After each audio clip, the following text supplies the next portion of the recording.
नमस्कार दोस्तों, मैं हरिकेश यादव।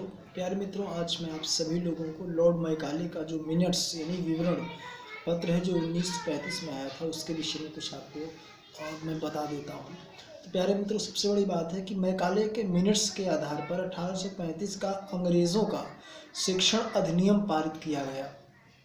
ये फैसला भी लिया गया कि अंग्रेज़ी को उच्च शिक्षा का माध्यम बनाया जाए और कलकत्ता मदरसे तथा बनारस संस्कृत कॉलेज जैसे प्राच्यवादी संस्थानों को प्रोत्साहन न दिया जाए। इन संस्थानों को अपने आप शरण का शिकार होते जा रहे अंधकार के मंदिरों की संज्ञा दी गई। अब स्कूलों के लिए भी अंग्रेजी पाठ्यपुस्तकें छपने लगी। तो व्यवसाय के लिए शिक्षा का जो उद्देश्य था वो किस प्रकार से था वो मैं आपको बताता हूँ। 1854 ईस्वी में ईस्ट इंडिया कंपनी के लंदन स्थित कोर्ट ऑफ डायरेक्टर्स ने भारतीय गवर्नर जनरल को शिक्षा के विषय में एक नोट भेजा। कंपनी के नियंत्रक मंडल के अध्यक्ष चार्ल्स वुड के नाम से जारी किए गए इस संदेश को वुड का नीति पत्र या अंग्रेजी में वुड्स डिस्पैच के नाम से जाना गया। इस दस्तावेज में भारत में लागू की जाने वाली शिक्षा नीति की रूपरेखा स्पष्ट करते हुए एक बार पुनः दोहराया गया कि प्राच्यवादी ज्ञान के स्थान पर यूरोपीय शिक्षा को अपनाने से कितने व्यवहारिक ज्ञान मिलेंगे, व्यवहारिक लाभ होगा। इस दस्तावेज में यूरोपीय शिक्षा का एक व्यवहारिक लाभ आर्थिक क्षेत्र में बताया गया था। उसके मुताबिक यूरोपीय शिक्षा के माध्यम से भारतीयों को व्यापार और वाणिज्य के विस्तार से होने वाले लाभों को समझने और देश के संसाधनों के विकास का महत्व समझने में मदद मिलेगी।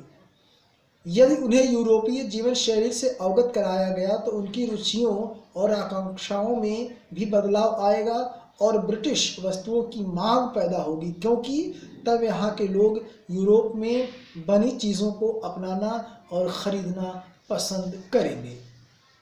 वुड के नीति पत्र में यह तर्क दिया गया, यानी कि वुड डिस्पैच में यह भी तर्क दिया गया कि यूरोपीय शिक्षा से भारतीयों के नैतिक चरित्र का उत्थान होगा, यानी कि जो मोरल कैरेक्टर है उसका इवोल्यूशन होगा।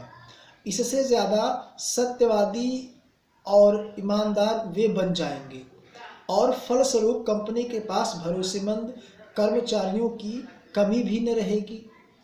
दस्तावेज के मुताबिक पूरब का साहित्य न केवल भयानक त्रुटियों से भरा पड़ा था, बल्कि यह लोगों में न तो काम के प्रति दायित्व और समर्पण का भाव पैदा कर सकता है और न ही शासन के लिए आवश्यक निपुणता पैदा कर सकता है।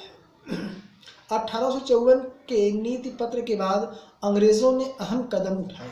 सरकारी शिक्षा विभागों का गठन किया गया ताकि शिक्षा संबंधी सभी मामलों पर सरकार का नियंत्रण स्थापित किया जा सके। विश्वविद्यालय शिक्षा की व्यवस्था विकसित करने के लिए कई सारे कदम भी उठाए गए। 1857 में जब मेरठ और दिल्ली में सिपाही विद्रोह कर रहे थे, उसी समय कलकत्ता, मद्रास और बम्बई विश्वविद्यालयों की स्थापना की जा रही थी। स्कूली शिक्षा प्रणाली में परिवर्तन के प्रयास भी किए जा रहे थे और इस तरह से शिक्षा की नीति को अपनाया जा रहा था। प्यारे दोस्तों, आपने विलियम एडम की रिपोर्ट का नाम सुना होगा। उसमें 1830 के दशक में स्कॉटलैंड से आए ईसाई प्रचारक विलियम एडम ने बंगाल और बिहार के ज़िलों का दौरा किया। कंपनी ने उन्हें देशी स्कूलों में शिक्षा की प्रगति पर रिपोर्ट तैयार करने का जिम्मा सौंपा। एडम ने जो रिपोर्ट तैयार किया वो बड़ी दिलचस्प रिपोर्ट थी, तो आइए हम उसको समझते हैं।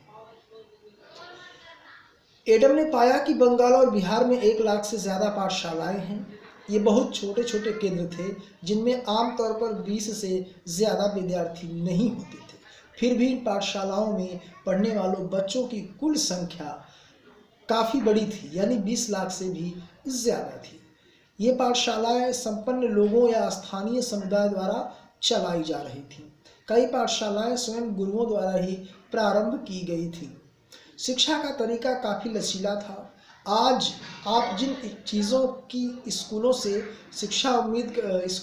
उम्मीद करते हैं, उनमें से कुछ चीज़ें उस समय की पाठशालाओं में भी मौजूद थी। बच्चों की फीस निश्चित नहीं थी, छपी किताबें नहीं होती थी, पाठशाला की इमारत अलग से नहीं बनाई जाती थी, बेंच और कुर्सियां नहीं होती थी, ब्लैक बोर्ड नहीं होते थे। बेंच और कुर्सियां नहीं होती थी, ब्लैक बोर्ड नहीं होते थे, अलग से कक्षाएं लेने, बच्चों की हाजिरी लेने की कोई व्यवस्था भी न थी। अलग से इंतज़ाम कर पाना कठिन था। सालाना इम्तिहान और नियमित समय सारणी जैसे कोई व्यवस्था न थी। कुछ पाठशालाएं बरगद की छांव में चला करती थीं, तो कई गांव की किसी दुकान या मंदिर के कोने में या गुरु के घर के पास ही बच्चों को पढ़ाया जाता था। बच्चों की फीस उनके माँ बाप की आमदनी से तय किया जाता था। अमीरों को ज़्यादा और गरीबों को कम फीस देनी पड़ती थी। शिक्षा मौखिक होती थी और क्या पढ़ना है यह बात विद्यार्थियों की ज़रूरत को देखते हुए गुरु ही तय करते थे। विद्यार्थियों को अलग कक्षाओं में नहीं बिठाया जाता था, सभी एक जगह बैठते थे, एक साथ बैठते थे। अलग अलग स्तर के विद्यार्थियों के साथ गुरु अलग अलग बातें करते थे। एडम ने पाया कि यह लचीली प्रणाली स्थानीय आवश्यकताओं के लिए काफ़ी अनुकूल है। उदाहरण के लिए फसलों की कटाई के समय कक्षाएं बंद हो जाती थीं, क्योंकि उस समय गांव के बच्चे प्रायः खेतों में काम करने चले जाते थे। कटाई और अनाज निकल जाने के बाद पाठशाला दोबारा शुरू होती थी। इसका परिणाम यह था कि साधारण काश्तकारों के बच्चे भी पढ़ाई कर लिया करते थे। तो प्यारे मित्रों, ये सब उस ज़माने में उस टाइम पे चल रहा था, और जो कि भारतीय शिक्षा का एक साधन था उस समय पे।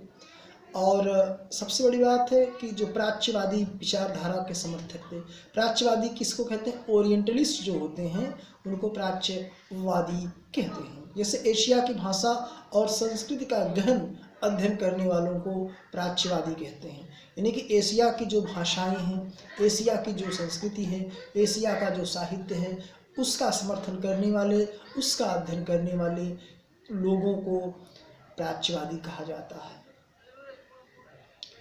अब अगर देखें आप, तो आपने विलियम जोन्स का नाम ज़रूर सुना होगा। तो ये प्राच्यवाद की जो परंपरा है कैसे शुरू होती है, देखिए। सन 1783 में विलियम जोन्स भारत आते हैं। उन्हें ईस्ट इंडिया कंपनी द्वारा स्थापित किए गए सुप्रीम कोर्ट में जूनियर जज के पद पर तैनात किया जाता है। कानून का माहिर होने के साथ साथ जोन्स एक भाषाविद थे। उन्होंने ऑक्सफोर्ड में ग्रीक और लैटिन का अध्ययन किया था। वे फ्रेंच और अंग्रेज़ी जानते थे। अपने एक दोस्त से अरबी सीखने के अलावा फ़ारसी भी सीख चुके थे। इतनी सारी भाषाएं जानते थे। कलकत्ता में आने के बाद वो रोज़ाना घंटों संस्कृत विद्वानों के साथ बैठकर उनसे संस्कृत की बारीकियों, उसके व्याकरण और संस्कृत काव्यों का अध्ययन करने लगे थे। कुछ ही समय में उन्होंने कानून, दर्शन, धर्म, राजनीति, नैतिकता, अंकगणित, चिकित्सा विज्ञान और अन्य विज्ञानों की प्राचीन भारतीय पुस्तकों का अध्ययन शुरू कर दिया था। जोन्स ने पाया कि उस समय कलकत्ता में तैनात बहुत सारे अंग्रेज अफसर भी उनमें दिलचस्पी रखते थे। हेनरी टॉमस कोलब्रुक और नेथेनियल हॉलहेड भी भारतीय भाषाएं सीख रहे थे, अर्थात संस्कृत और फारसी रचनाओं का अंग्रेजी में वो अनुवाद भी कर रहे थे।